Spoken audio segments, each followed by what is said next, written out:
Okay, hello and welcome to another video. This is a drawing of a cat that I recently completed on Fabriano Artistico hot press watercolor paper using Faber-Castell polychromos and Caran d'Ache luminance pencils. Today I wanted to share my process for drawing the cat's eye. So here is part of the full tutorial, and if you want to follow the complete tutorial you can find that over on Patreon now, and I'll leave a link in the description. Hope you enjoy the video. So I'm going to start with this eye, and I have got a Polychromos dark sepia pencil, quite a sharp point on the end of it to start with so that I can get a nice crisp line, and I'm going to come around the edge of this eye, just going around the outline, and I'm coming around with little dashes. Want to use little dashes rather than a solid circle, a solid line all the way around the outside. And for me, little dashes means that I will get a much more natural looking outline on the eye rather than using a solid outline. So I'm just coming around the outside where I can see that it's quite dark. Come up and over here. That's a little bit of eyelash that's coming over the top, so I'll just ignore that for the minute. Just following around this outline. I don't want to press on hard, and I don't want to press on hard because if I press on hard, I'm not really going to be able to amend anything if I need to adjust or amend it. So by pressing on lightly, it means that I can adjust any pencil lines afterwards if I need to. That bit's quite dark in there, so I can come in quite dark into there. So we've got that nice line there. We've also got a slightly darker bit that comes around here as well. I'm just going to put this line in really lightly. The dark sepia is probably a little bit dark. I'm going to go in with a lighter brown, but I just want to plot that in so that I don't lose it. And the other thing that I want to do at this stage is to just bring this dark sepia off the bottom of this eye a little bit. It's coming out and over. I want to bring that around there. Slightly thicker line around the bottom. And just comes off there like that. So we're just shaping the bottom of this eye just a little bit. Not too much. The other thing that I'm going to do whilst we're looking at the darker areas is I'm going to come into this dark area, come into this pupil area with a dark indigo, still from the polychromos, and I'm just going to plot around the outside of this pupil. I'm just taking that little bit up there because there's actually a darker bit that's coming up and over. Let me just go back to the dark sepia. So there's a little bit that's coming up and over here. The dark indigo wasn't quite the right colour, and that's just going to show me where that lens goes. And then this does go darker up here, but really light pressure so that we can adjust anything that we need to adjust. Just on this bit of the pupil, I'm going to come in with the cold grey one down here because we've got a nice little catch light in there. I'm going to come in with that cold grey one, and then I'm going to come around the outside of it with this dark indigo again and just put a little bit of the dark indigo into here, but leave this little bit on the side, this little catch light. I'm going to put a bit of the cold grey around this side of it as well, and that's going to help me blend out that pupil on that side at a later date. Okay, so we've got those bits in. What I want to do next is I want to come in with the ivory, and I'm going to come around this side of this lens for a start, just putting a little bit of base layer in. Come underneath. It doesn't really matter whether I choose to use circular strokes or directional strokes, as long as I've got a nice even coverage. That's all I want, a nice even coverage. I'm going to come into this bit as well. I have gone around those little bits, but if you cover them over, it's fine. We can always put them back in afterwards. I've gone around them, but they're so small, it doesn't really matter if we lose them, we'll have to put them back in. So I've got a bit of the ivory. This is the ivory from the polychromos in there. And then what I want to do is to come in with the burnt ochre from the polychromos. And so we've got this little bit that's representing the lens on the eye, and I'm just going to come to the left of that for the minute. And just nice even pressure, whether that means I use circular strokes, directional strokes, doesn't really matter. Can't see any direction in there. I just want it to be even, a nice even coverage. And then I'm going to come up this side as well. Come around the left of this pupil. And then I'm going to come up here as well, under this bit of coal grey that I've just popped in. So I'm coming in, this is the raw umber from the polychromos again, and I'm just coming into this raw umber around the background here, bringing that down, and also around this lens, to the right of this lens that we've put in, or this little suggestion of the lens. Bring a bit of that colour into this area. I'm just going to feed this off this way as well, so around the outside of that edge of that lens that we put in, I'm just going to feed that, sort of feather it away, just blend it out. I'm going to come into this pupil with a black. I want to darken this down, so I'm going to come into this pupil with a black, not press on quite so hard when I get to this little highlight area here. The darker part's going to be on this side, and then just bring it across that way so that it comes out away from that darker area. I'm going to come in with a little bit of the dark indigo just down the right hand side of this pupil and bring that off this way a little bit. Feather this pupil out a little bit that way. Not much, just a little bit. And then I want to come in with the burnt umber on the top of this eye up here and around here.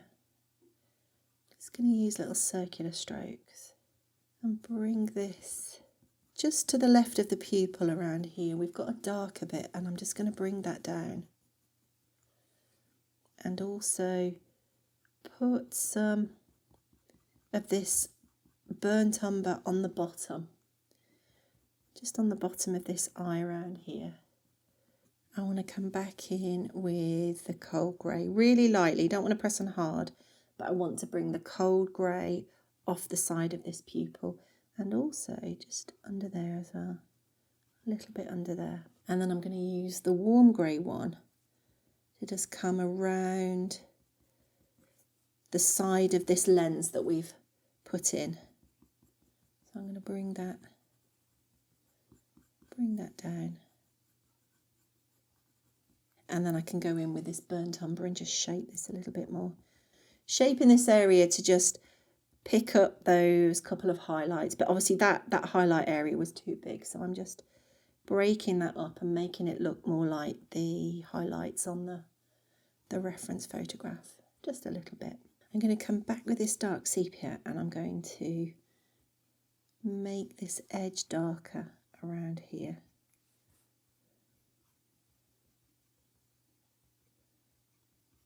And in that corner, so all I'm doing is just darkening down what was already there. This little bit that we brought in is also going to come over and join the edge of that eye. So I'm just bringing that over a little bit as well, and then it becomes part of the eye up here.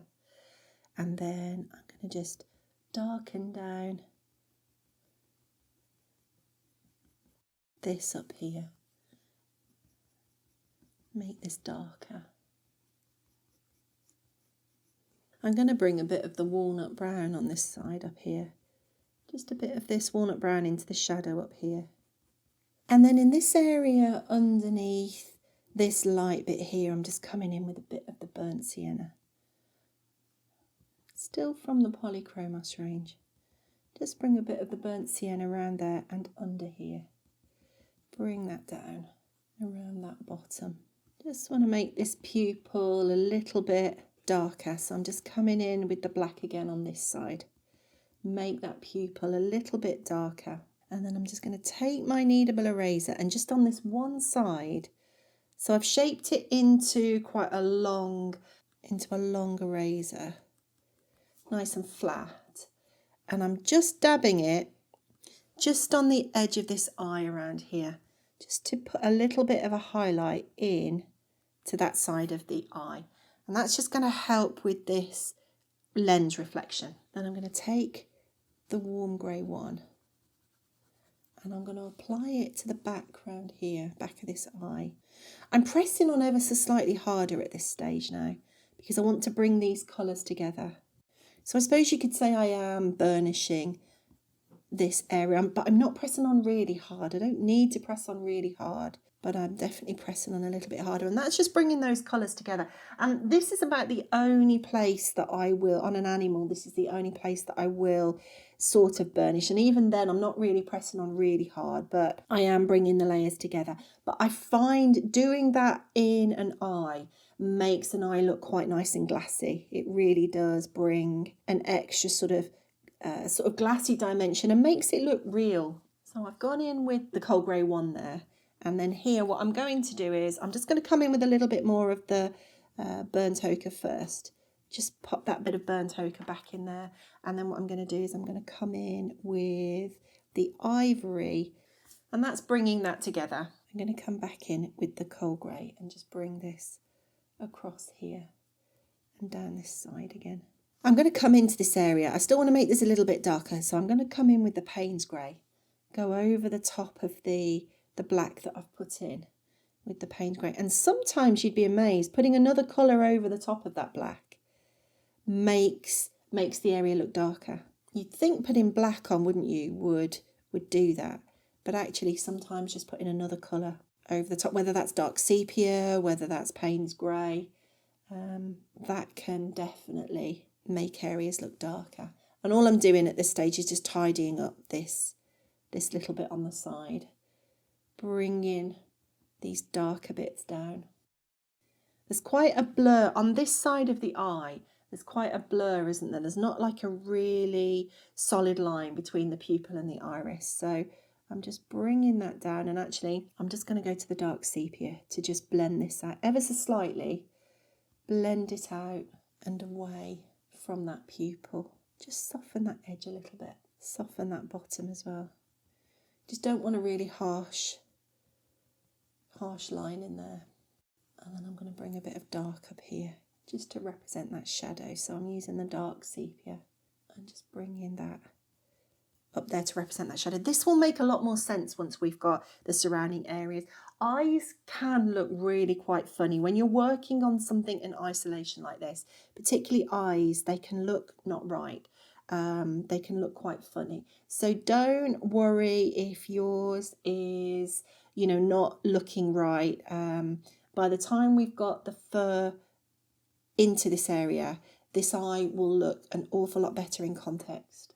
I'm just putting a couple of extra bits across here, extra couple of lines, because I can see that there's some texture going that way. And then what I'm going to do is I'm going to come in with, this is the terracotta.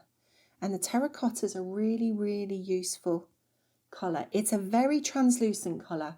It really lets all the other colours through that you put it over the top of it. So it's a super colour for adding glazes. And that's what I'm doing here. I'm just bringing it around this side to just put that orange glaze into that eye there. Don't need to press on hard, but it's just going to put that little bit on that one side for me that I need. And then I'm just going to tidy this up here with a bit of this burnt umber. Just bring this down around these little highlights that we've put in. So actually I think we've not done a bad job of preserving those highlights there. If I needed to put more in, I could take the slice tool. I am just going to take the slice tool and I'm just going to add an extra bit here and an extra bit here, because I have just lost that a little bit. Now because we had that base layer of the cold grey down here, it's sort of taking it back to cold grey for me. That's what I want. So that's that. I will just add to those a little bit.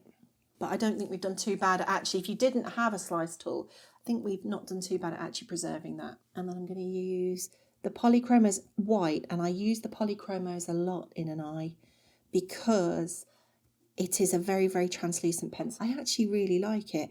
For it has its uses, and its uses are great for in eye areas because it is very translucent, so it just lets other things come through underneath. And also I find it's really useful as a blender pencil. Just sort of desaturates a little bit, so where you might want to blend and desaturate a bit, I find it's really, really useful. I'm just going to leave that like that. I think that's quite a nice suggestion. I may just come in and darken that pupil a little bit, but at the minute I don't want to do that. I want to see what it looks like with some pencil around the outside. I'm going to come in with the warm grey one in this area and just put a bit of a base layer down. The reason I'm coming in with the warm grey one, this area is obviously going to be pink, but the reason that I'm coming in with the warm grey one is because this pink is quite muted, and so the pinks are going to go over this grey and create that muted pink colour that I want to see, that I can see on the cat. So I'm just coming around here, come into this area around here with the warm grey one, and just a bit over here as well. I mean, to be honest, it doesn't matter. I can take the in fact, I do quite often take the base layer out further than I need it to go, because I like to not have to sort of stop-start between the ends of one pencil and the start of the next. So I do put the base layer further than it needs to go.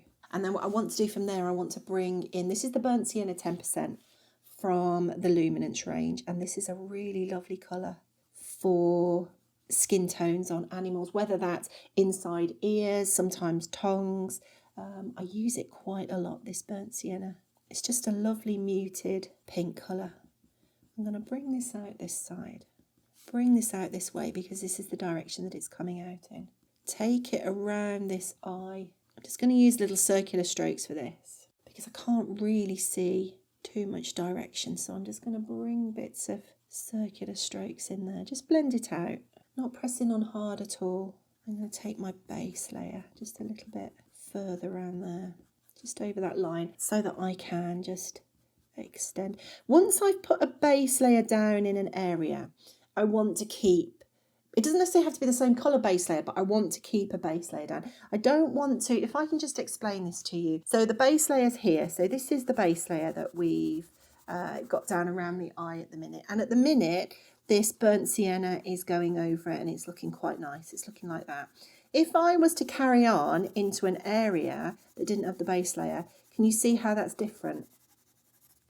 And so I would be getting areas that just weren't matched. They just wouldn't look right next to each other. If I was working in an area that all needed to look the same, it wouldn't look right. So you can see once I've started with that base layer, I want to continue with that base layer. If I have to erase something and I go back to the raw paper, I will always put that base layer back in again. Go up through the layers, whatever layers I've put down. That way I know the colour. It's going to look the same throughout the drawing in the areas that I need it to. So that's why I've just taken that base layer above that line. So just bringing that around there, and actually I'm going to bring it down here as well. Bring that down there. So we've got a nice base, or we've got the base layer of the warm grey one, but we've also got a nice layer of this Burnt Sienna. 10%, I was going to say 50%, but it's 10%, isn't it? I'm just going to pick up these crumbs. I'm going to come into this area around here now with the burnt umber. We've got the burnt umber that's just coming down this area down here. I'm just going to plot that in and start to feather this in around here. Take it up and over. I'm also going to come in with the burnt umber. We've got a brown bit on the bottom down here. And I'm going to come in with the burnt umber around this area. I'm coming in down here as well with the sepia 50%. This is, it's quite a browny colour, but it just has that little, I always think of the sepia 50% as something that has just a touch of purple into it. It's got the red in it, hasn't it? Because sepia's like a reddy sort of brown. But to my mind, this sepia 50%, it always looks like it's got a touch of purple in it. So, and I do use it quite a lot to use in areas where I just need that touch of, it's like a reddy brown, but with the touch of the purple. And that's what I just need here. I'm just bringing this out around the bottom around here. I'm not going to go too far around here because obviously we're just concentrating on the eye, and we'll call the eye a day in a minute. But what I am going to do is just take this around here. This is the brown ochre 10%. And I'm just going to take this around here just a little bit so that I can just bring this bit off the side. That's all I want to do. I don't want to go too far, but I want to blend this little bit on the side. So I'm coming in with the brown ochre 10% to just put a little bit of base, take that further and blend that burnt ochre a bit. And then I want to come in, it was blending the burnt umber, sorry, wasn't it? I said burnt ochre because I've got this in my hand, and this is the one I'm coming into next. I'm just bringing a bit of the burnt ochre off the bottom down here, just a little bit. I've got the burnt sienna 10% in this area, and I'm just blending this around here. Bring that down and over the top. Bring that around. I want to come in and make this just a little bit darker up here. I want to start to bring a bit of shadow up this way. So this is the burnt sienna 50%. So we've just used the burnt sienna 10%. And this is the burnt sienna 50%. It's just a little bit stronger, but a nice colour to bring around the edge of this eye. I'm just going to use little circular strokes to come off the top of this eye. And it may look like we've got funny colour choices. There's obviously a lot of pink here, which probably looks quite alien because, of course, you wouldn't see this much pink on a cat, and you're probably thinking, you know, it's not looking right at all. But just trust the process. Just go with it. When you start to put the ginger into here and all the orange tones, this will actually all make sense. But I can see at the minute that you might think this isn't going to work because you've got some funny looking colours in here. I'm just bringing this down. I just want to darken this up a little bit around here. And then I'm going to come in with a little bit of the walnut. The walnut is another brown that's quite got a red feel to it. And I'm just bringing that off the bottom down here. And just shaping that up there. Shaping this around here a little bit. That line also looks quite harsh, and that's going to blend out. So don't worry about that. And if you didn't have that sepia 50% that we were talking about earlier, that purpley colour, just go in with the walnut brown. If you've got the walnut brown will still give you that sort of reddy brown. I'm just going to, on the bottom of this eye, I'm just going to use a little tiny circle stroke to just break up that eye, and I'm just going to drag that out. We're just talking about dragging it out millimetres, that's all, not even a millimetre to be honest, a fraction. I find that is quite useful to do that on the bottom of an eye. Just break up the edge and just drag it in a little bit. And it starts that, it just sort of sets the eyeball into the head and starts that, almost like starts the eyeball, starts the shape of the eye. I'm just going to add a little bit of this walnut brown around here as well. It breaks up, you don't want that harsh line on the edge of the eye. Just add a bit of depth around here. And then what I'm going to do is go back with this dark sepia and just make sure that that's quite a nice dark bit up there. Just on that corner, it's ever so slightly squarer. So I was just bringing that round, make it look a little bit squarer. And then bringing this a little bit round off the eye round here and a little bit off there, just to sort of show the shape of the eye coming out away from the head.